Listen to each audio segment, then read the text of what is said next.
గత 5 ఏళ్లు ఎమ్మెల్యేగా నర్సన్నపేట నియోజకవర్గాన్ని మంత్రిగా ఉమ్మడి శ్రీకాకుళం జిల్లాను బాగానే అభివృద్ధి చేశారు ధర్మాన కృష్ణదాస్. తనను గెలిపించిన ప్రజలకు అందుబాటులో ఉన్నారు. రైతులకు ఇచ్చిన హామీలు నెరవేర్చారు. కానీ గత ప్రభుత్వ అక్రమాలు, భూ కబ్జాలు నియంత్రించలేకపోయారనే అపవాదును కూడా మూటకట్టుకున్నారు.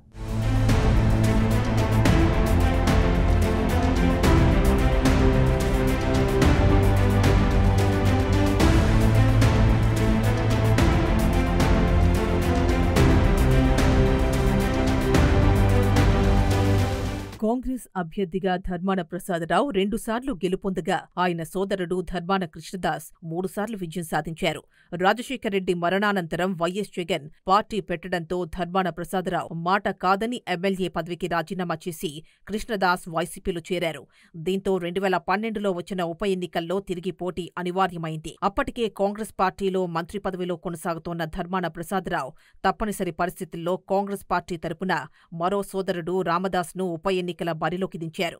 తెలుగుదేశం పార్టీ తరపున బగ్గు లక్ష్మణరావు బరిలో దిగడంతో త్రిముఖ పోటీ నెలకొంది. నువ్వా నేనా అంటూ సాగిన ఈ పోటీలో వైసీపీ, కాంగ్రెస్ తరపున కూడా ధర్మాన సోదరులే పోటీకి దిగడంతో ఎన్నికల ఫలితాలపై తీవ్ర ఉత్కంఠ ఏర్పడింది.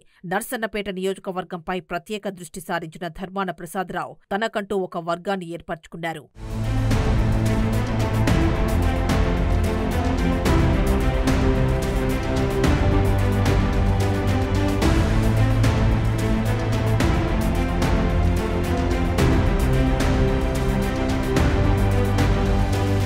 తమ స్వస్థలమైన మబుగాం నుండే ఈ వర్గానికి ప్రాతినిధ్యం వహిస్తూ పార్టీలతో సంబంధం లేకుండా ధర్మాన కుటుంబ సభ్యుల గెలిపే లక్ష్యంగా క్యాడర్ను ఏర్పాటు చేసుకున్నారు. అయితే ఉప ఎన్నికల్లో సొంత సోదరులు చెరో పార్టీ నుండి పోటీకి నిలబడ్డంతో ధర్మాన క్యాడర్ 2 వర్గాలుగా చీలిపోయింది. దీనికి తోడు పోలింగ్కు 2 రోజుల ముందు జగన్ అరెస్ట్ కావడం, విజయమ్మ, షర్మిల ప్రచారానికి నర్సన్నపేట నుండే శ్రీకారం చుట్టడంతో సుమారు 7,000 ఓట్ల మెజారిటీతో కాంగ్రెస్ అభ్యర్థి రామదాసుపై కృష్ణదాసు విజయం సాధించారు. ఉప ఎన్నికల తర్వాత జరిగిన స్థానిక సంస్థల ఎన్నికల్లో ధర్మాన ప్రసాదరావుకు ప్రత్యామ్నాయంగా ధర్మాన కృష్ణదాస్ మరలా తనకంటూ ప్రత్యేక వర్గాన్ని ఏర్పాటు చేసుకున్నారు. అయితే 2014 సార్వత్రిక ఎన్నికల ముందు ధర్మాన ప్రసాదరావు కూడా వైఎస్సార్ కాంగ్రెస్ పార్టీ తీర్థం పుచ్చుకుని అన్నదమ్ములు కలిసిపోయినప్పటికీ క్షేత్రస్థాయిలో క్యాడర్ మాత్రం కలవలేకపోయింది. దీనికి తోడు 10 సంవత్సరాల ధర్మాన ప్రసాదరావు పాలనలో అసంతృప్తితో రగిలిపోయిన వైశ్య, కాళింగ సామాజిక వర్గాలు యాంటీ ధర్మాన పేరుతో టీడీపీ వైపు మొగ్గుచూపాయి.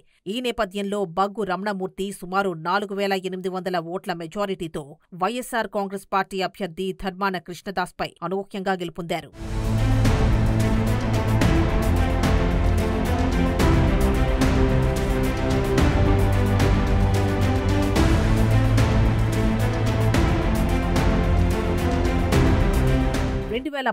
ఎన్నికల్లో జగన్ హవా ఉండటంతో ధర్మాన కృష్ణదాస్ టీడీపీ అభ్యర్థి రమణమూర్తిపై గెలిచారు.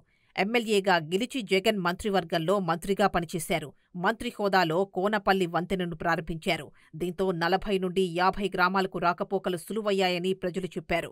మండల కేంద్రాల్లో రైతు సేవా కేంద్రాలు ఏర్పాటు చేసి విత్తనాల కొరత లేకుండా చేశారని అన్నదాతలు అంటున్నారు. తన 5 ఏళ్ల పాలనలో ప్రజల సమస్యలు పరిష్కరిస్తూ ప్రభుత్వ సంక్షేమ పథకాలు అమలు చేశారని నియోజకవర్గ ప్రజలు చెప్పారు.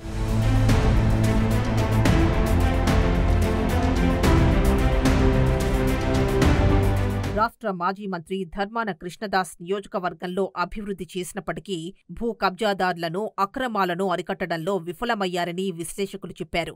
ఈ కారణంతోనే కృష్ణదాస్ ఎన్నికల్లో ఓడిపోయారని పలువురు అంటున్నారు.